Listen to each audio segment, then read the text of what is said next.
नमस्कार मित्रांनो, welcome to S class education. आज आपण पाहतोय इयत्ता 12वी मधील कथा साहित्य प्रकारातील पहिला पाठ, तो म्हणजे शोध. लेखक आहेत व पु काळे. मराठीमधील सुप्रसिद्ध कथा लेखक आहेत, निबंधकार आहेत म्हणजे निबंध लिहितात ते, नाटककार आहेत, कादंबरीकार आहेत. कथाकथनाचे अनेक कार्यक्रम लोकप्रिय. कथाकथन म्हणजे काय हे आपण याच्या आधीच्या व्हिडिओमध्ये डिटेलमध्ये पाहिलेलं आहे. आय होप की तुम्ही तो व्हिडिओ पाहिला असेल. कथा आकर्षकपणे सांगण्याची विलक्षण हातोटी. हातोटी म्हणजे काय तर ते त्याच्यामध्ये प्रवीण आहेत, एक्सपर्ट आहेत.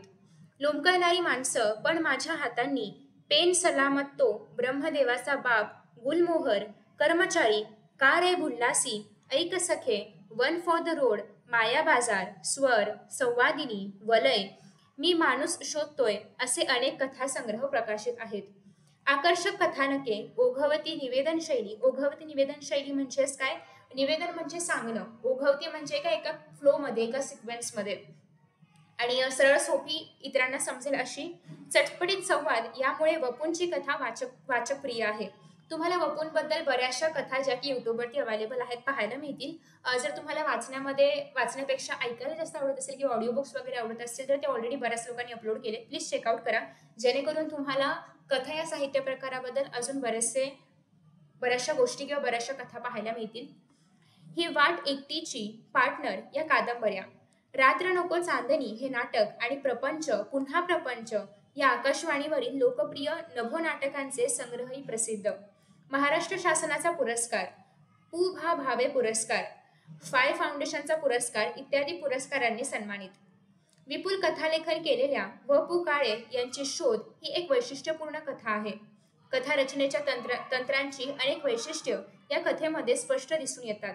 कथेचा आरंभ मनाची पकड कशी घेतो, अनु या प्रमुख व्यक्तिरेखेचा विकास, हा कथानकातील प्रसंग, अनेक पात्रांशी येणारा संबंध आणि निवेदन यामधून कसा घडत जातो, हे सगळं आपल्याला या कथेमध्ये पाहायचं आहे. म्हणजेच कथेबद्दल एक थोडक्यात माहिती आपल्याला ऑलरेडी दिलेली आहे आणि आता पुढे ही कथा कशी उलगडत जाते ते आपण बघणार आहोत. कथाकाराने कथाकथनातील प्रसंग, उपकथानक यांची एकसंग गुंफण कशा प्रकारे केली आहे. विविध प्रसंगी कथानकाला आकस्मिकरित्या मिळणाऱ्या ज्या काही कलाटण्या आहेत त्यामुळे किंवा त्यांच्यामधून हे जे नाटक आहे ते कसं निर्माण होतं. अनु आणि तिचा 1 रुपयाचा नोटेचा शोध, या सगळ्या भोवती हे सगळं कथानक फिरते. म्हणजे शोध कसला आहे तर अनु एक व्यक्तिरेखा आहे किंवा एक पात्र आहे असं आपण म्हणूया, आणि ती काहीतरी 1 रुपयाच्या नोटेचा शोध वगैरे घेते. आता अर्थात मी इथे काही स्पॉइलर नाही देणार आहे, आपण पूर्ण कथा बघणार आहोत. आणि कथेच्या शेवटी रहस्याचा उलगडा कसा होतो इत्यादी प्रश्नांच्या अनुषंगाने कथेचा अभ्यास करावा. कथेचा विषय, पात्रे आणि प्रसंग यांच्या दृष्टीने अनुकूल भाषा, चटपटीत आणि प्रत्यक्ष जीवन व्यवहारासारखे वाटणारे सजीव संवाद हे अभ्यासण्यायोग्य आहेत. या कथेचा विकसनाच्या अंगाने घेतलेला आस्वाद कथा आणि अधिक चांगल्या प्रकारे समजून घेण्याच्या दृष्टीने उपयुक्त ठरणार आहे. तर अशा पद्धतीने साधारणतः कथेबद्दल माहिती मिळालेली आहे. आता आपण ऍक्च्युली आपल्या कथेला सुरुवात करणार आहोत. अनु, आम्ही दोघं तुझी माफी मागतो हवं तर, पण तू काहीतरी बोल, अशी गप्प बसू नकोस. मी एवढं म्हणालो तरी ती गप्प राहिली. आता नेमकं काय झालंय हे हळूहळू उलगडेल. आता नुकतीच आपण सुरुवात केलेली आहे. फक्त एवढं कळतंय की अनु नावाची एक व्यक्ती आहे आणि अजून 2 व्यक्ती त्या ठिकाणी आहेत. त्यातली एक व्यक्ती माफी मागतीये. मी मुक्ताकडे पाहिलं, तिनंही माझ्याकडे त्याच नजरेनं पाहिलं. त्यानंतर काय करावं हे आम्हा दोघांनाही सुचेना. दिवस असता तर 15-20 मिनिटांमध्ये बांधाबांध करून अक्षरशः अनुच्या खोलीवरून आम्ही पळ काढला असता. आता अर्थात आपल्याला हे पण कळते की या ठिकाणी घटना जी आहे तर ती रात्री घडते, दिवसा घडत नाहीये, आणि काहीतरी प्रॉब्लेम झालाय ज्याच्यामुळे त्यांना अनुच्या घरामधून बाहेर जायचं आहे. मुक्ता आणि अजून एक व्यक्ती आहे त्यांना.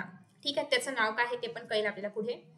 तर रात्री 12-12:30च्या सुमारास कुठे जाणार, आणि वेळ पण रात्रीची आहे, साधारणतः मध्यरात्रीची आहे, आणि अशा वेळेला आपण तरी कुठे जाणार हा प्रश्न त्यांना पडलाय. अनुचं जेवण आटोपलं होतं. हात धुवायला न जाता ती तशीच पानावर बसून होती. अनु, मुक्तानं बोलण्याचा प्रयत्न केला. मुक्ताकडे नजर रोखीत म्हणजे अगदी नजर भिडवून किंवा नजरेला नजर देऊन अनु म्हणाली, तुम्ही रुपयाची ती नोट घ्यायला नको होती. आता आपला ऍक्च्युली मुद्दा आहे तो म्हणजे 1 रुपयाची नोट. तिला सुरुवात झालेली आहे. तिच्या स्वरातली नाराजी, कडवटपणा आम्हा दोघांना जिव्हारी लागला. जिव्हारी लागला म्हणजे अतिशय मनाला लागला किंवा मनाला चटका देऊन गेला. अनु समोरून उठून गेली. हातून घडलेली चूक कशी सुधारावी यावर विचार करण्यात अर्थ नसल्यामुळे मी त्यावर मुळीच विचार करत नव्हतो. कारण घडलेली घटना दुरुस्त करता येईल या स्वरूपाची नव्हती. म्हणजे काहीतरी घटना घडलेली आहे, अर्थात लक्षात येते की ती चुकीची आहे किंवा काहीतरी काय म्हणूया आपण, त्यांच्या हातून चूक घडली आहे आणि कुठलीही घटना काही आपण परत रिव्हर्स वगैरे करू शकत नाही आणि त्यामुळे त्यांनाही तो प्रश्न पडलाय की आता याचं करायचं काय नेमकं पुढे. काय झालंय ते अजून आपल्याला नीटसं कळत नाहीये, पण पुढे कळणार आहे. सो हीच तर मजा आहे कथेची, की आपल्याला आता हे उत्सुकता आहे की नेमकं काय झालं असेल त्या नोटेबद्दल किंवा अनु असं का म्हणतेय. आणि उत्कंठावर्धक हा जो एक वैशिष्ट्य आपण पाहिलं होतं कथेचं, ते आपल्याला इथे बघायला मिळतंय. सकाळपर्यंतचे काही तास अनुच्या खोलीवरती कसे काढायचे एवढाच प्रश्न होता. एकमेकांशी या विषयावर न बोलता तोच प्रश्न दोघांना सतावतोय, म्हणजे त्रास देतोय, हे दोघांनी पण ओळखलं होतं. सकाळी तरी जाताना आम्ही काय करणार होतो? 100 वेळा "बाई गं, आमचं चुकलं" असं म्हणत अपराधाप्रमाणे जिना उतरणार होतो ना? आणि मग आत्ता जायचं काय किंवा सकाळी जायचं काय? निघताना आपण हेच सांगणार होतो अनुला, की आमचं चुकलेलं आहे किंवा आम्हाला माफ कर. छे, it was just a problem. Problem आणि ब्लेम सुद्धा. आणि पुढे असं म्हणणं आहे, की हाच तर मोठा प्रॉब्लेम होता आणि खरं तर याच्यामुळेच कदाचित अनु त्या दोघांना ब्लेम पण करत होती त्यांचा अपराध असल्याप्रमाणे. सकाळीच पुन्हा सोडताना आज रात्री अनुच्या खोलीवर असा काही प्रकार घडणार आहे असं कुणी सांगितलं असतं तर आम्ही त्यावर विश्वास ठेवला असता काय? बाब निव्वळ ₹1 आणि तेवढ्यासाठी अनु असं करील? इतक्या वर्षांचा स्नेह विसरून अपमान करील?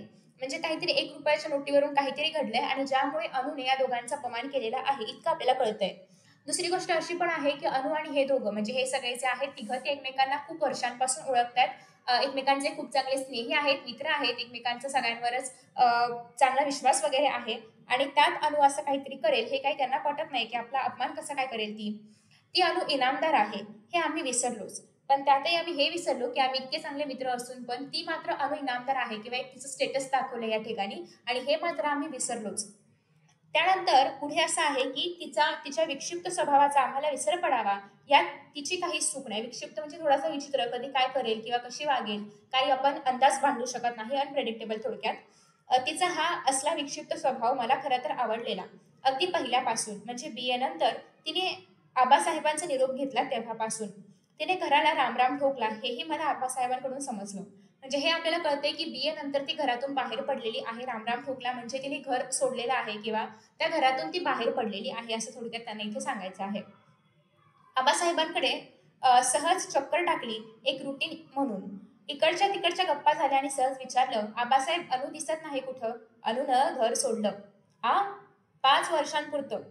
मी नाही समजलो. "त्याचं असं आहे, प्राप्तेषु षोडशे वर्षे हा नियम आपण फक्त मुलांच्या बाबतीत सांभाळतो. मुलींनाही तोच न्याय लावायला हवा आणि अनुसारख्या मुलींच्या बाबतीत तर ही सवलत प्रथम हवी." म्हणजे काय, की 16व्या वर्षी घर सोडून जायचं वगैरे असं त्यांना म्हणायचं आहे, की हे फक्त आपण मुलांना सांगतो, की तुम्ही मोठे झालात किंवा तुम्ही कमवलं पाहिजे वगैरे, वगैरे, वगैरे. तर हा नियम जो आहे तर तो म्हणजे स्वतःच्या पायावरती उभं राहिलं पाहिजे वगैरे, हा नियम मुलींना पण लागू झाला पाहिजे असं त्यांचं म्हणणं आहे. ते सगळं मान्य आहे, पण घर सोडायचं कारण ते पण कळतंय आपल्याला, की फक्त 5 वर्षांपुरतं किंवा 5 वर्षांसाठीच घर सोडलेलं आहे. पण का? तिनं माझ्यासाठी केवळ 5 वर्षांची सवलत दिली. म्हणजे काय? पण 5 वर्ष घर सोडून गेली आहे ते तिच्यासाठी नाही, तर माझ्यासाठी, असं अनु म्हणते. मला वाईट वाटू नये म्हणून. आलं लक्षात. एकूण अंदाज घेऊन मी म्हणालो, "तो असं ते म्हणाले, की आलं लक्षात. तेवढ्यात आबासाहेब म्हणतात, "तिनं मला थोडंसं पटलं." थोडंसं म्हणण्यापेक्षा पुष्कळसं. काय पटलं? अनु म्हणाली, "मी मुलीच्या जन्माला आले आहे. तेव्हा माझं लग्न केल्याशिवाय तुम्ही मला सोडणार नाही आणि मी लग्नच करणार नाही. यासारखेपणही मला करायचे नाहीत. फक्त लग्नापूर्वी 5 वर्ष मला स्वतःची म्हणून जगायची आहेत." म्हणूनच तिने ते 16व्या वर्षानंतर 5 वर्ष जी आहेत तर ती मागून घेतलेली आहेत, की मला फक्त 5 वर्ष माझ्या मनाप्रमाणे जगू दे. तिची जी काही स्वप्न असतील किंवा जे काही तिला करायचं असेल ते तिला करायचं आहे. म्हणजे कशी? म्हणजे तिला जे 5 वर्ष स्वतःच्या मर्जीप्रमाणे जगायचं आहे, तर ते नेमकं काय करायचं आहे तुला असं त्यांना विचारायचं आहे. हा प्रश्न मीही स्वतःला विचारला तेव्हा ती म्हणाली, "5 वर्ष माझी स्वतःची म्हणजे प्युअरली माझी स्वतःची असावीत. त्या वर्षांशी कुणाचाही संबंध असता कामा नये. मला त्याचा कुणी अकाउंट विचारता कामा नये, की तू या 5 वर्षामध्ये काय केलंस किंवा काय कमवलंस, काय गमावलंस हे कुणीही मला विचारता कामा नये. आणि ही वर्ष मी एकटी जगणार आहे किंवा ही फक्त आणि फक्त माझी असणार आहेत." म्हणजे निश्चित काय करणार? म्हणजे नक्की तुला करायचं काय आहे या 5 वर्षांमध्ये? आबासाहेब म्हणाले, "अगदी तिच्याच शब्दात सांगतो. ती म्हणाली, कुणाच्या ना कुणाच्या कलानं चालवायची सवय प्रत्येक व्यक्ती परंपरेने लावून घेते. म्हणजे आपल्याला असं वाटतं, की आपण याच्याप्रमाणे चालूया, त्याच्याप्रमाणे चालूया किंवा त्याच्यासोबत जाण्याचा प्रयत्न करूया. तो व्यक्ती कसा चालत त्याच्यासोबत त्याची गती मॅच करण्याचा प्रयत्न करूया. स्वतःचं व्यक्तिमत्व स्वतः घडवत नाही आपण आणि कुणाचा ना कुणाचा तरी त्याच्यावर पगडा असतोच. विचारांवर छाया पडलेली असते. आई-बाप एखाद्या व्यक्तीवर प्रेम करतात म्हणून मूल त्या व्यक्तीवर प्रेम करू लागतं. म्हणजे अर्थात लहानपणापासून आपण आई-वडिलांना बघतो, आपण त्यांच्याप्रमाणे वागण्याचा प्रयत्न करतो, त्यांच्याप्रमाणे विचार करतो किंवा त्यांचे जे काही विचार असतील ते आपण सारखं पाहत असल्यामुळे तेच आपल्यामध्येही येतात. आणि मग आई-वडील ज्या व्यक्तीशी चांगले वागतील आपण त्यांच्याशी चांगलं वागतो. ते ज्या व्यक्तींशी चांगलं नाही वागणार आपण त्यांच्याशी तसं वागतो. सो बेसिकली जे जे ते करतील ते सगळं आपण करत असतो. जे आई-वडिलांचे शत्रू ते त्या मुलांचेही शत्रू होतात. आणि याचाच अर्थ असा की स्वतःचा स्वतंत्र मेंदू घेऊन जन्माला आलेला जीव दुसऱ्याचा ऐकतो म्हणजे आई-वडिलांचा ऐकतो कारण लहानपणापासून त्याने तेच पाहिलेलं असतं. आणि त्यांचं असं म्हणणं आहे की जेव्हा एखादा व्यक्ती दुसऱ्याच्या विचारांनी चालतो किंवा दुसऱ्यांचे विचार ऐकतो, स्वतःचा विचार स्वतः त्या गोष्टीचा विचार न करता इतरांच्या मताप्रमाणे चालतो, तेव्हा त्याचं ते अस्तित्व स्वातंत्र्य नसतं किंवा तो त्याचं स्वातंत्र्य अस्तित्व त्या ह्याच्यामध्ये निर्माण नाही करत मग. निसर्गाकडे निसर्गानं जगाकडे पाहण्याची दिलेली स्वतंत्र नजर तो हरवून बसतो. मला 5 वर्षांसाठी एवढ्यासाठीच एकटं राहायचं आहे, की स्वतःचे विचार असावेत. मी स्वतंत्रपणे त्या मुद्द्यांवरती माझं काहीतरी असावं मत, असं तिला वाटतंय. आणि मग स्वतःचे विचार आणि तुमच्या वडिलांचा पडलेला पगडा ह्यात किती अंतर आहे हे सगळं मला पाहायचंय. जगाकडे पाहताना मला माझा चष्मा हवा. प्रत्येक वस्तूचं, घटनेचं, व्यक्तीचं मूल्यमापन करायला माझी नजर स्वतंत्र तयार करायची आहे. तेही संसारात पडण्यापूर्वी. आणि कुठल्याही नवीन नात्यात किंवा संसारामध्ये लग्न वगैरे करण्याआधी मला माझं स्वतःचं अस्तित्व निर्माण करायचं आहे किंवा ॲटलिस्ट माझे विचार, माझी मतं असली पाहिजेत. त्याच्यावर तुमच्या कुणाच्याही विचारांचा पगडा तिला नको आहे किंवा प्रभाव नको आहे. तिला सगळं काही स्वतःच्या दृष्टिकोनातून पाहायचं आहे किंवा तिला स्वतःचा एक नवीन चष्मा, स्वतःचे विचार तिला हवे आहेत. चष्मा म्हणजे एक नवीन दृष्टिकोन हवा आहे. आणि मग स्वतःचे अनुभव स्वतः जमा करायचे आहेत. समाजात मिसळल्याशिवाय समाज समजत नाही आणि व्यक्तीही कळत नाही, असं ती म्हणते. समाज ही विशाल अर्थाने व्यक्तीच असते आणि व्यक्ती घटक रूपाने समाजच असते, असं एका महाराजांचं विधान ती नेहमी ऐकवते. पण त्यावरही ती असं म्हणते की हे हे त्यांचं मत झालं. मला त्यातलं सत्य शोधायचं आहे. पण हे जे काही मत आहे ते त्या महाराजांचं आहे किंवा त्यांचं आहे. माझं यापेक्षा वेगळं असू शकतं किंवा मला मात्र माझं मत शोधायचं आहे. म्हणजे ती नक्की काय करणार? नोकरी कसली? अगदी नर्सिंग शिकणार, नंतर नर्स होणार. नर्स? हो, नर्सच का पण? हे तिनं 2 दिवसांपूर्वी पाठवलेल्या पत्रामध्ये लिहिलंय. म्हणजे अर्थात आबांना पण माहिती नाहीये की तिला नर्स का बनायचंय. पण तिने जे काही पत्र पाठवलंय त्याच्यामध्ये तिने असं लिहिलं होतं. दाखवतो ना? आहे का पत्र? हो, दाखवतो ना. आबांनी पत्र दाखवलं. मजकुरातील त्या 2 ओळी विलक्षण होत्या. जीवनाचं सार त्या 2 वाक्यांमध्ये होतं. मला ते सुभाषित वाटलं. सुभाषित म्हणजे असं काहीतरी 2 ओळी की ज्यातून खूप गहन असा अर्थ निघतो. सुविचार टाईप त्याला आपण म्हणू शकतो. नर्सिंगचा पेशंट का निवडला हे सांगताना अनुनं लिहिलं होतं, आबा, इस्पितळ आणि पेशंट हे विश्व असं आहे की सुख आणि दुःख इथं खऱ्या स्वरूपामध्ये भेटतात. अनुनं मुंबईमध्ये KM मध्ये नोकरी मिळवली. हॉस्पिटलच्या समोरच्या गल्लीमध्ये एक 3 मजली इमारतीत तिने खोली मिळवली. आता अनुला सगळं काय स्वतःच्या बळावर करायचं आहे. तिने नोकरी मिळवली, तिने राहण्यासाठी घर मिळवलं. सगळ्यांना मुंबईमधलं KM रुग्णालय माहिती असेल, खूप मोठं आणि प्रसिद्ध रुग्णालय आहे. तर त्या ठिकाणी तिला नर्सिंगचं आता शिक्षण घ्यायचं आहे.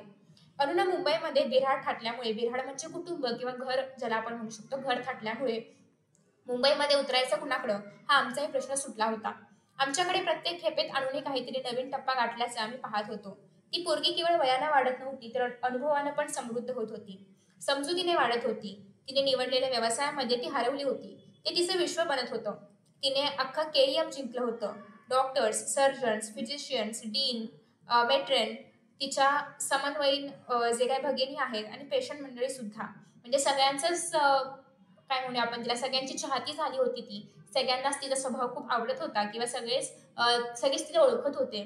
हे सगळं पाहून मी एकदा म्हणालो होतो, अरे तू डॉक्टरच व्हायला हवं होतंस का? तुझी बुद्धी, कामावरची निष्ठा, स्टॅमिना हे सगळं पाहिलं की वाटतं नर्सिंगच्या व्यवसायामध्ये तू वाया जात आहेस. तुझी कॅलिबर डॉक्टर होण्याची आहे. अनु पटकन म्हणाली, म्हणूनच मी नर्स झाले. म्हणजे डॉक्टर होणं सोपं आहे असं मला वाटत गेलं. मला जितकी बुद्धी परमेश्वराने दिली आहे तेवढी बुद्धी, शिक्षण, परवडण्या इतका पैसा आणि तुफान अभ्यास करण्याची तयारी, इतक्या भांडवलावर कुणीही डॉक्टर होऊ शकेल. मी तर नक्कीच झाले असते. तेच मला हवंय. मग का नाही झालीस? आता करू शकतेस. यापेक्षा जास्त चांगली सेवा तू व्याधीनं पिडलेल्या माणसांची करू शकतेस असं त्यांचं म्हणणं आहे की तू डॉक्टर का नाही झालीस, तुझ्यामध्ये ते कॅलिबर आहे किंवा तू तेवढा अभ्यास करू शकतेस, तेवढी हुशार आहेस, मग तू नर्स का झालीस, डॉक्टर बनायला हवं होतंस किंवा डॉक्टर व्हायला हवं होतंस, तेच मला हवं आहे, मग का नाही झालीस असं ते विचारतात. मुळीच नाही. सेवा ह्याच दृष्टिकोनातून मला विचारलंस तर म्हणेन डॉक्टरपेक्षा नर्स महत्वाची. तिची जबाबदारी अधिक आहे. कारण डॉक्टर तसं पाहायचं म्हटलं आपण तर रोगाचं निदान करणं किंवा त्याच्यात औषध वगैरे देणं हे सगळं करतात. पण ॲक्च्युअल सेवा जी आहे तर ती नर्स करते आणि तिला सेवाभाव हाच मेन मोटिव्ह असल्यामुळे डॉक्टरपेक्षाही तिला नर्स बनणं खूप जास्त महत्त्वाचं वाटतं. उत्तम डॉक्टर होण्यापेक्षा उत्तम नर्स होणं कठीण आहे. कारण त्याच्यामध्ये सेवाभाव आहे किंवा निरपेक्ष वृत्तीने किंवा निस्वार्थी वृत्तीने कोणाची सेवा करणं हे त्याच्यामध्ये आहे. डॉक्टरी पेशामध्ये ज्ञानाचा भाग मोठा आहे आणि माझ्या व्यवसायामध्ये मनाचा भाग मोठा आहे. वा, म्हणजे खरं तर डॉक्टरला आपण नॉलेजेबल किंवा ज्ञान घेऊन तो डॉक्टर बनतो. पण नर्स बनण्यासाठी फक्त ज्ञान आणि हे असून उपयोग नाही, तर करुणा असली पाहिजे मनामध्ये, सेवाभाव असला पाहिजे, तरच ती व्यक्ती एक चांगली नर्स बनू शकते. डॉक्टरचा स्टेटोस्कोप फक्त छातीपर्यंतच पोहोचतो. नर्सचा हात काळजाच्या आत जातो. रोग जाणता आला की डॉक्टरचं कार्य संपतं. नर्सला मात्र पेशंट समजावा लागतो. कारण त्या नर्सला पूर्ण पेशंटची काळजी घ्यायची असते. त्याला समजावून घ्यायचं असते की त्याला काय झालेलं आहे किंवा त्याला मेडिसिन्स कसं घ्यायचं आहे. त्याची सगळी जी काही काळजी आहे, दुःख आहे, हे सगळं नर्स समजून घेत असते. मला रोगाची माहिती नकोच आहे. मला माणसांची माहिती हवी आहे. अगदी बरोबर, कारण ती इथे आलेली आहे माणसांना जाणून घ्यायला, नवीन अनुभव घेण्यासाठी. त्याच्यामुळे तिला डॉक्टर बनून फक्त रोगांची माहिती नकोच आहे. तिला हवं आहे की माणसं कशी आहेत, माणसांची माहिती तिला हवी आहे. तिला माणसांशी जोडायचं आहे, त्यांचे अनुभव हवे आहेत. आणि म्हणूनच मला हा पेशा महत्त्वाचा वाटतो. मी आमच्या डीन साहेबांना नेहमी म्हणते की तुम्ही डॉक्टर मंडळी फक्त रोग्यांचा ताप पाहून मोकळे होता. आम्ही ताप आणि मनस्ताप दोन्ही निवारण म्हणजे दूर करण्याची धडपड करतो. ताप तर दूर करतोच, पण मनस्ताप जो काही होत असतो, कुठलाही व्यक्ती आजारी आहे म्हटले की त्याच्या घरातल्यांना, त्याला स्वतःला पण खूप जास्त मनस्ताप होऊ शकतो. पण त्यातून त्यांना बाहेर काढणं किंवा त्यांना धैर्य देणं हे काम सुद्धा नर्स करत असतात. अशी ही अफाट अणू रागवली होती. निमित्त काय तर तिची 1 रुपयाची नोट घेतली हे. ती देखील आम्ही मुद्दाम घेतली नाही. मुंबईच्या आमच्या या मुक्कामामध्ये आमचे मित्र भिडे आणि भिडे वहिनी आम्हाला भेटायला आल्या. अनुच्या खोलीवर, कारण अर्थात हे दोघं अनुच्या खोलीवरती राहत होते. आणि गप्पा गोष्टींमध्ये रात्रीचे 11 वाजले, कधी वाजले हे कळलंच नाही. दोघं पण जायला निघाले. वहिनी सहज म्हणाल्या, आपण टॅक्सीने जाऊ बाई. त्या बसच्या आणि गाडीचा अगदी उबग आला आहे, म्हणजे कंटाळा आला आहे किंवा वैताग आलेला आहे. आपण टॅक्सीने जाऊ. त्यात काय मोठेसे, फक्त सुट्टे पैसे वर आहेत की नाही ते पहा, तेवढ्यासाठी टॅक्सीवाल्याला अडवायला नको. मग शोधाशोध, कारण दोघांकडे 10ची नोट निघाली. भिडे, 1 मिनिट थांबा, मी देतो सुट्टे पैसे. माझ्या जवळचे आणि मुक्ताजवळचे सगळे पैसे जमा केले तर 9च रुपये भरले. अहो चालेल, 1 रुपया कमी, भिडे वहिनी म्हणाल्या. वा वा, असं कसं चालेल, 1 मिनिट थांबा, एखादा रुपया काही कुठेही मिळेल. मी अनुच्या कपाटामध्ये पाहते. मुक्तानं अनुचं कपाट उलथं पालथं केलं, पण पैसे काही सापडले नाहीत. भिडे जायला निघाले, तोच काहीसं आठवून मुक्ता म्हणाली, 1 मिनिट थांबा, रुपया मिळेल. कुठे आहे? अनुच्या टेबलवर आहे. त्या काचेखाली तिने एक नोट ठेवली आहे. That's good. मी आणि भिडेंनी टेबलवरची ती अखंड काच वर उचलली. मुक्तानं पटकन खाली हात घालून ती जी 1 रुपयाची नोट आहे तर ती काढली, कारण त्यांना टॅक्सीने जायला 10 रुपये हवे होते आणि त्यामुळे त्यांना ती नोट जी आहे तर ती द्यावी लागली त्यांना, कारण त्यांच्याकडे 9 रुपयात जमले होते. आणि मग भिडे पती पत्नी जे आहेत तर ते निघून गेले. अनु जेव्हा कामावरून परतली, तिच्या रिवाजाप्रमाणे तिने अंघोळ वगैरे केली आणि मग ती पानावर बसली, म्हणजे जेवायला बसली. आम्ही दिवसभराच्या हकीकती सांगितल्या आणि मध्येच मुक्तानं काचेखालची नोट भिड्याला दिल्याचं सांगितलं. एकाएकी अनुचा नूर बदलला, म्हणजे तिचा बघण्याचा दृष्टिकोन किंवा विचार बदलला किंवा मूड बदलला असं आपण म्हणू शकतो. अनु गप्प झाली. आम्हाला चोरट्यासारखं झालं. मी घाईघाईने म्हणालो, सुट्टे पैसे आणतो उद्या आणि लगेच तुझी नोट. Kindly stop it. अनुनं तुकडाच तोडला. म्हणजे इतक्या जोरात ती म्हणाली किंवा खूप रूडली ती म्हणाली की त्यांना वाईट वाटलं. शेवटी मी म्हणालो, अनु आम्ही दोघं तुझी माफी मागतो हवं तर, पण तू काहीतरी बोल. आणि ती बोलायचीच बंद झाली. त्याच्यामुळे ते म्हणते की तू काहीतरी बोल तरी ॲटलिस्ट आमच्याशी, काय झालं हे तर आम्हाला कळू दे. त्यावर जरा वेळाने अनु म्हणाली की तुम्ही ती नोट घ्यायला नको होती. कितीतरी वेळ हा सगळा इतिहास आठवत मी गॅलरीमध्ये उभा होतो. मुक्ता आत होती. अनु काय करत होती हे कळत नव्हतं. तेवढ्यात मुक्ता गॅलरीमध्ये आली. मी पाहिलं तर मुक्ताच्या अंगावर बाहेर जायचे कपडे. हे काय, बाहेर जायचे? आत्ता कुठे? भिड्यांकडे. भिड्यांकडे कशाला? त्यांच्याकडे ती नोट अजून असेल का ते पाहायचंय. Is she share madness? मी पटकन म्हणाले, म्हणजे ती वेडी झाली आहे का? I accept this comment. Anu म्हणाली की हो, मला चालेल तू असं म्हटलंस तरी पण. अनु, तीच नोट नेमकी टॅक्सीवाल्यांना गेली असेल तर, कारण सुट्ट्या पैशांचाच प्रश्न होता ना. शक्य आहे, नेमकी तीच नोट टॅक्सीवाल्यांकडे गेली हे मला भिड्यांकडून कळू दे, मग मी थांबेन. अनु, माझं ऐकशील का? गळ घालू नको, म्हणजे मला काही आता खूप जास्त वेळा पटवण्याचा प्रयत्न करू नको, मी काय आता ऐकणार नाहीये. माझा स्वभाव तुम्हाला माहिती आहे. ज्या टप्प्यांपर्यंत माणूस प्रयत्न करू शकतो, त्याच्या अलीकडे थांबणारी बाई मी नव्हे. म्हणजे मी पूर्ण प्रयत्न करणार एखादी गोष्ट मिळवण्याची, जे काही माझ्याकडून शक्य आहे, ते सगळं करण्याचा मी प्रयत्न करणार आहे. मी काही प्रयत्न करणं थांबवणार नाहीये. आणि म्हणून तिला ॲटलीस्ट हे पाहिजे, की ती नोट टॅक्सीवाल्याकडे गेली, एवढं कळलं तरी ती शांत बसलं. म्हणजे आता पुढे आपण काहीच करू शकत नाहीये ना, कारण टॅक्सीवाल्याला तर ती शोधू नाही शकत. पण ॲटलीस्ट ती हे तर बघू शकते, की ती नोट भिड्यांकडे नाहीये ना. भिड्यांकडे असेल तर ती लगेचच घेऊ शकते. ठीक आहे. त्यानंतर पुढे बघा काय म्हणतायत ते. ओके. भिड्यांच्या घरापाशी हा जो प्रवास आहे माझ्या प्रयत्नांचा, तर तो संपतो. तिथपर्यंत तरी मला जायलाच हवं. या वेडात आम्हाला भाग घेण्यावाचून गत्यंतर नव्हतं. म्हणजे दुसरा काही पर्यायच नव्हता. तर ती म्हणेल तसं करावंच लागणार होतं. आम्हीच गुन्हेगार होतो ना, त्यांनीच ती नोट काढून दिली होती, मग तेच गुन्हेगार झाले असं त्यांचं म्हणणं आहे. आम्ही टॅक्सी पकडली. टॅक्सीमध्ये बसल्यावर मी म्हणालो, "त्या नोटेसाठी तू एवढं का करत आहेस?" म्हणजे अर्थात हा प्रश्न तुम्हाला पण पडला असेल, की ₹1 तर ती नोट होती. मग त्या नोटेसाठी एवढं सगळं अनु का करते किंवा इतकं तिला ती नोट का हवी आहे वगैरे असं तुम्हाला पण वाटलं असेल. ₹1चीच तर नोट आहे, त्याने काय फरक पडतोय? पण कदाचित आपल्याला कधी-कधी ना वस्तूपेक्षा ती वस्तू किंवा त्याच्या मागच्या भावना खूप जास्त महत्त्वाच्या वाटतात. तर त्यामागे तशाच भावना आहेत असं अनु पुढे सांगायला लागते.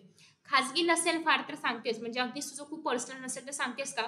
नोट मिळाली की सांगेन. मग अनु म्हणते की ठीक आहे, आधी नोट मिळू दे, मग आपण बघू. मुक्ताने एक नुसताच हुंकार दिला की म्हणजे ठीक आहे असं म्हणाली असावी ती. अनुनं त्यातला अर्थ जाणला. ती म्हणाली, "नोट मिळेल असं वाटतं मला." मिळो बापडी, म्हणजे मिळू दे बाबा ती एकदाची. लॅमिंग्टन रोड पोलीस स्टेशन दिसताच मी टॅक्सी थांबवली. पोलीस स्टेशनच्याच इमारतीमध्ये 4थ्या मजल्यावर जायचं होतं. आम्ही भिड्यांच्या दरवाजापाशी आलो. तर आत दिवा जळत असल्याचं व्हेंटिलेटरमधून दिसलं. म्हणजे खिडकी जे व्हेंटिलेशनसाठी ओपन आहे त्यातून दिसलं. कडी वाजवताना संकोच संकोच त्यामुळे कमी वाटला, कारण लाईट चालू आहे म्हणजे ते जागे आहेत. मग आपण आत जाऊ शकतो. दार उघडताच तुम्ही, हा जो प्रश्न भिड्यांनी विचारला तो अपेक्षित होता. कारण अर्थात ते आताच त्यांच्या घरातून जाऊन आले होते. त्यांच्या मागे-मागे हे आले. म्हणजे आपण असं विचारणारच ना, की तुम्ही आता या वेळेला. तरी पण ते म्हणाले, "या." आम्ही ताबडतोब बसलोच. 4 जिन्यांचा हा परिणाम. 4थ्या मजल्यावर राहत होते ना ते. "आम्ही आत्ताच आलो. हे तुमच्या पुढे." भिडे वहिनी म्हणाले, की "आत्ता काय? हे घ्या, आम्ही आत्ताच आलो." "काय सांगता काय? आमच्या घरून निघून तर चांगला तास दीड तास झाला होता तुम्हाला." मी आश्चर्याने विचारलं. "सांगतो काय प्रकार झाला तो. तुमच्या घरून निघालो." ही म्हणाली. त्याप्रमाणे टॅक्सी केली. 15 मिनिटात त्याने इथपर्यंत आणलं आणि एक प्रचंड घोटाळा झाला. काय झालं? इथल्या चौकात एक म्हातारा आमच्या टॅक्सीखाली आला. मग मग काय, खरं तर आम्ही लगेचच त्यातून सुटलो असतो, ठरवलं असतं तर. पण आमचा चांगुलपणा आम्हाला जरा नडला. म्हणजे आढावा आला, की आता ॲक्सिडेंट झाला तर 2 पर्याय असतात. एक तर ज्यांचा ॲक्सिडेंट झाला त्यांना तसंच ठेवून निघून जाणं किंवा त्यांना मदत करणं. तर यांनी चांगुलपणाने त्यांना मदत करणं निवडलं असावं. का टॅक्सीवाल्याची एक टक्का देखील चूक नव्हती. तेव्हा टॅक्सीवाल्याला वाचवायचंय म्हणून आम्ही त्याच्या बाजूने जबानी द्यायला पोलीस स्टेशनमध्ये गेलो. आणि तो म्हातारा मुक्ताला विचारलं, "त्याला नायरमध्ये ॲडमिट करून आणू ना?" "कितपत लागलं?" आता अर्थात अनु नर्स होती त्याच्यामुळे तिच्याकडून हा प्रश्न अपेक्षित होता. "No hopes." भिड्यांनी सांगितलं, की "नो होप्स म्हणजे खूप जास्त लागलंय तर काही आशा नाहीये म्हणून." "बरं मग मग काय?" "हॉस्पिटलमधून पोलीस स्टेशन, जबान्या, स्टेटमेंट्स. पोलीस स्टेशन आपल्या शेजारचं आहे म्हणून बरं आहे. भिडे या असल्या गोष्टी केवळ तुम्हीच करू जाणे. तसं नाही, माझं ऐका. पोलीस बिलीस लचांड मलाही झेपणार नाही. पण कीव आली मला ती टॅक्सी ड्रायव्हरची. म्हणजे खरं तर ही खूप मोठी लांबड असते. खूप स्टेटमेंट्स द्यावे लागतात. मग असंच का झालं, तसंच का झालं, हे सगळं खूप सांगावं लागतं. त्यामुळे ते असं म्हणतात, की एवढी मोठी प्रोसिजर काय मला झेपणारी नाहीये. पण काय करायचं, ड्रायव्हरची चूक नव्हती आणि त्याला वाचवायचं होतं म्हणून त्यांनी एवढं सगळं केलं. बिचारा नुकताच त्या व्यवसायामध्ये आला होता. तुम्ही आमच्या पाठोपाठ आता कसे काय आलात? आमच्या आगमनाचं कारण कितीही चमत्कारिक असलं तरी ते सांगावं लागणारच होतं. आता अर्थात त्यांना पण असं वाटतंय, की आता हे कसं सांगायचं ₹1 म्हणजे किती चमत्कारिक आणि किती वियर्ड वाटेल असं आपलं सांगणं. पण तरी पण आता आलोय आणि अनुचा हट्ट आहे त्याच्यामुळे सांगावं तर लागणारच आहे. अनुकडे नजर टाकीत मी म्हणालो, "भिडे साहेब, मगाशी आपण जी टेबलवरची काचेखालची नोट ठेवलेली काढली ना, त्या नोटेसाठी आम्ही आलो आहोत. त्या नोटेच्या बाबतीत आमच्या अनुच्या तशाच काही भावना आहेत. अहो, आणि तीच नोट नेमकी गेली असेल तर? मग माझा शोध खुंटेल असं समजून मी गप्प बसेल." हे कोण म्हटलं असणार? अर्थात अनु. "Let's try." असं म्हणत भिड्यांनी त्यांचं पैशांचं पाकिट आणलं. त्यातले कप्पे शोधले. त्यात एक 10ची नोट, एक ₹2ची नोट आणि बाकी सगळी नाणीच होती. "I am sorry." "छे छे, त्यात तुमची काहीच चूक नाही." असं म्हणत अनु उठलीच. आणि मग अनुला कळलं, की काय आपली नोट आता मिळणार नाहीये. सो ती म्हणाली, की "ठीक आहे, तुमची काही चूक नाहीये." आपण म्हणजे ती निघण्यासाठी उठली. आम्ही दरवाजापाशी आलो तेवढ्यात भिडे म्हणाले, "एक मिनिट थांबा. बोला, तुमचा शोध खुंटला असं काही म्हणता येणार नाही. खुंटला म्हणजे संपला. ठीक आहे, असं नाही म्हणता येणार. कसं काय? अर्थात अणूला उत्सुकता होती. म्हणजे तिला असं वाटलं, की म्हणजे आता माझी नोट मला मिळणार परत. तुमची नोट अगदी सुखरूप पोलिसांच्या पहाऱ्यामध्ये आहे असं समजा. म्हणजे अख्खं लॅमिंग्टन रोड पोलीस स्टेशन त्याच्यासाठी पहारा करतंय.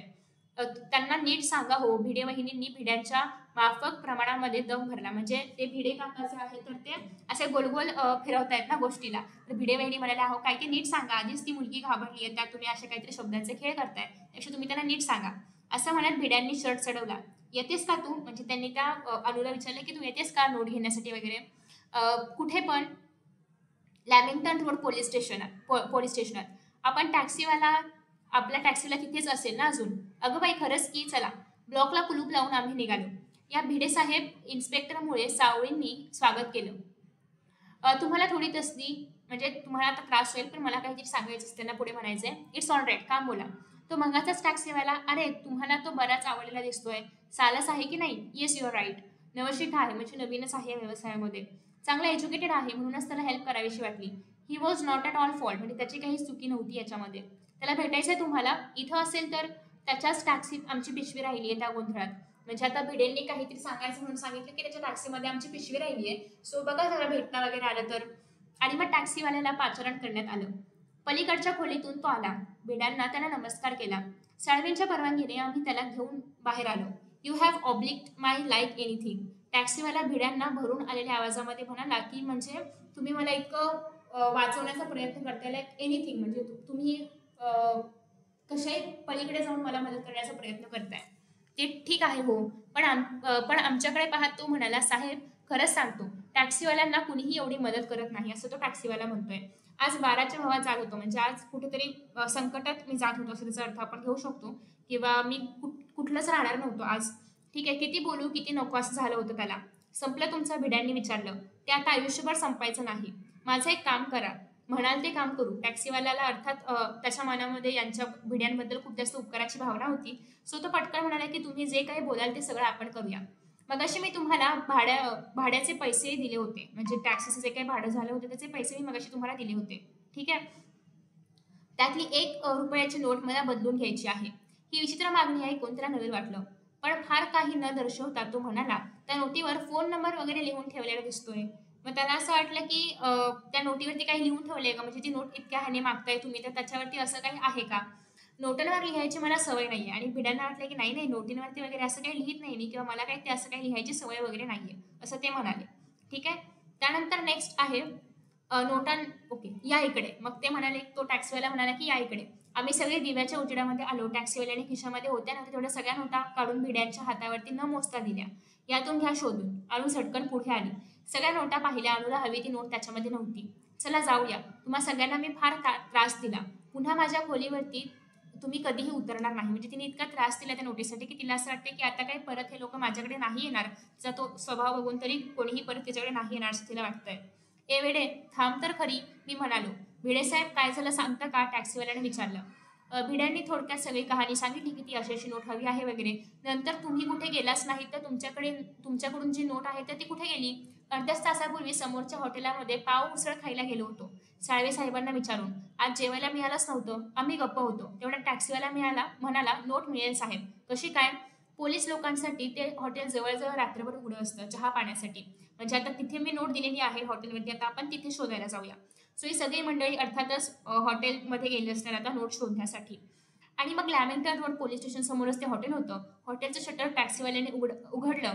दार उघडताच त्याने "शंकर, ओ शंकर" अशा हाका मारल्या आणि अर्थातच त्या ठिकाणी जे शंकरराव असतील त्याच्या ओळखीचे तर ते बाहेर आले. "शंकरराव जरा सुट्टे पैसे द्या." शंकररावांनी काउंटरवरचा जो काही ड्रॉवर आहे ज्याच्यामध्ये पैसे आहेत ते उघडले. "बंडल नोटा नका देऊ नका हं. समोर साळवे साहेबांच्याकडे ह्या नोटा जायच्या आहेत." शंकररावांनी रुपयांचं बांधलेलं बंडल काउंटरवर ठेवलं. तिथला दिवा लावला आणि ते म्हणाले, "तुम्हाला हव्या त्या नोटा पाहून घ्या." बंडल नोटा म्हणजे फाटलेल्या वगैरे अशा नोटा नका देऊ. ज्या चांगल्या नोटा आहेत तर तेच द्या. त्याचं कारण असं आहे, की या सगळ्या नोटा जाणार आहेत साहेबांकडे. मग अर्थात तो जो आहे शंकरराव त्यांनी काय केलं सगळ्याच नोटा समोर ठेवल्या आणि म्हणाले, "तुम्हाला जे पाहिजे असलं यातलं तर ते तुम्ही घ्या. ठीक आहे. त्या नोटा तुम्ही घ्या." तिथला दिवा लावला आणि ते असं म्हणाले. टॅक्सीवाल्यानं 100ची नोट शंकररावांना दिली आणि रुपयांच्या नोटांच्या पुडक्यातला बांधलेला रबर बँड जो आहे तो काढून घेतला. भिडेसाहेब या. अनुकडे पाहत भिड्यांनी विचारलं, नोट कशी ओळखायची? त्यावर लाल अक्षरामध्ये बॉलपेनने सुनीता असं नाव लिहिलंय. नोट मिळाली. शंकररावाचे आभार मानीत आम्ही रस्त्यावर आलो. अनु आता धीर धरणं अशक्य आहे. या नोटेचा इतिहास सांगायला हवा. आजचा दिवस निराळाच. मुंबईमध्ये रात्री 2-2:30 वाजता दुकानाच्या पायरीवर बसून असं काही ऐकण्याचा योग आमच्या आयुष्यामध्ये येणार आहे यावर मी विश्वास पण ठेवला नसता. म्हणजे अर्थात आता त्यांना इतकं ते नोटेचं हे झालं होतं, उत्सुकता आहे आणि आपल्याला पण सुरुवातीपासून उत्सुकता आहे की नेमक्या नोटेमध्ये असं काय आहे की यासाठी इतकी अख्खी म्हणजे ऑलमोस्ट अख्खी मुंबईच पालथी घातली गेलेली आहे. तर असं नेमक्या नोटेमध्ये काय आहे आणि हाच प्रश्न सगळ्यांना पडलेला आहे. ठीक आहे. त्यानंतर पुढे बघा काय होते. सो सगळे जे आहेत तर ते रात्रीच्या तिथे बसलेले आहेत. शंकररावाने शटर बंद करून घेतलं आणि सगळेच आता ते ऐकतायत की नेमकं असं काय आहे किंवा नेमकं आता काय पुढे सांगते अनु. तर ते सगळ्यांना आता ऐकायचं आहे, सगळ्यांनाच उत्सुकता आहे. ठीक आहे. सो रात्री 2:30 वाजता मी, मुक्ता, भिडे पती पत्नी, तो टॅक्सीवाला आणि अनु असे आम्ही सगळेजण बसलो होतो. रस्त्यावरच्या दिव्याच्या प्रकाशामध्ये सगळ्यांच्याच अंगावरती आता तो प्रकाश जो आहे तो सगळ्यांच्या अंगावरती वगैरे पडत होता. आणि मग सगळेजण ते आता ऐकत होते किंवा ते आता अनु जे काही सांगितलं ते ऐकणार होते. आणि अनुने हकीकत सांगायला सुरुवात केली. नर्स म्हणून मी 5 वर्ष हॉस्पिटलमध्ये काम करत आहे. 1.5 महिन्यापूर्वीची कथा. लहान मुलाच्या वॉर्डमध्ये माझी ड्युटी होती. तिथं मला खरं तर उभं राहावत नाही, पण ड्युटी आली की टाळता येत नाही. एका दिवशी सकाळी एक 8-9 वर्षाची मुलगी ऍडमिट करावी लागली. तिची आशा सगळ्यांनी सोडली होती. म्हणजे ती आता काहीतरी खूप जास्त गंभीर आजार झाला असावा तिला. मुलीबरोबर तिची आई, मावशी आणि बिल्डिंगमधल्या 10-12 बायकांचा घोळका होता. त्या सगळ्यांना मी बाहेरच्या बाहेरच थोपवलं, कारण मग ते आत येऊन ते जे काही पेशंटचं कार्य म्हणजे काय म्हणू आपण जे पण सलाईन लावणं आहे किंवा जे औषध पाणी वगैरे देणं आहे ते नीट व्हावं किंवा मध्ये कोणाचे अडथळा नको यासाठी तिने सगळ्यांना बाहेर थांबवलं. मग भराभर आमच्या हालचाली सुरू झाल्या. पायाला हाताला नळ्या लागल्या. ब्लड ट्रान्सफ्युजन, सलाईन याशिवाय ऑक्सिजन पण दिला. हे सगळं अर्थात नातेवाईकांच्या समाधानासाठी आणि नशिबाचा एक टक्का असतो त्यासाठी, कारण तिची परिस्थिती खूप वाईट होती की ती जगू शकत नव्हती वगैरे असं काही सिच्युएशन आहे. पोरगी नक्षत्रासारखी होती. तिच्यासाठी माझी एकीकडे प्रार्थना चालली होती. ती पोरगी मधून डोळे उघडायची आणि क्षीण म्हणजे एकदम थकलेल्या आवाजामध्ये सांगायची, या नळ्या काढा, कारण तिला त्रास होत होता अर्थातच. दिवसभर हे चाललं होतं. तिच्या यातना बघवत नव्हत्या. या सगळ्या नळ्या काढा म्हणून तिचा जप चालला होता. शेवटी मी डॉक्टरांना विचारलं. ते म्हणाले फार तर 3-4 तास काढेल, म्हणजे ती आता 3-4 तासच फक्त जगेल. मग मी विचारलं, असंच जर असेल तर शेवटचे काही तास तरी तिला सुखाने जगू दे ना. म्हणजे आता ती काही पण करून वाचणारच नाहीये, तर अर्थात तिला शेवटचे काही तास तरी या नळ्यातून बाहेर येऊ, तिला जसं हवं आहे तसं जगू दे. आणि मग पुढे ते म्हणतात की मी डॉक्टर म्हणाले फक्त ऑक्सिजनची ठेव, म्हणजे ते तर तिला जगण्यासाठी हवाच आहे, बाकी तू काढून टाक. मग ती एक नळी काढू लागली. तिने डोळे उघडले. क्षीण पण लागवी आवाजामध्ये ती म्हणाली, ताई थँक्यू, कारण तिला अर्थात बरं वाटलं असेल. मी तिला म्हणाले, बेटा लवकर बरं व्हायचंय, ही एवढी नळी मात्र काढायची नाही हा, मी उद्या भेटेन, तुझ्यासाठी गंमत आणीन. तिने मान हलवली. दुसऱ्या दिवशी मी ड्युटीवर गेले. ती गोड पोरगी आदल्याच दिवशी गेली होती, कारण डॉक्टरने आधी सांगितलं होते की 3-4 तासच ती जगणार आहे. त्यानंतर 15 दिवसांनी त्या मुलीची आई माझा शोध घेत हॉस्पिटलमध्ये आली. तिने मला एका बाजूला नेलं. हातात एक पाकिट ठेवलं. त्यामध्ये 25 रुपये होते. हे काय, मी विचारलं. ती बाई म्हणाली, तुम्ही आमच्याशी खऱ्या सिस्टरप्रमाणे वागलात, ही माझी आठवण. मी म्हणाले, सिस्टरप्रमाणे वागले असं म्हणता, मग सांगा तुमच्या सख्या बहिणीला, सिस्टर म्हणजे बहीण ना, तर ते म्हणतात की सख्या बहिणीला कोणी असं पैसे वगैरे देतं का? तिची मी खूप समजूत घातली. इथल्या धर्मादाय पेटीमध्ये ते पैसे टाका असं मी त्यांना सांगितलं. ती म्हणाली, कमीत कमी 1 रुपयाची नोट तरी ठेवायला हवी तुम्ही.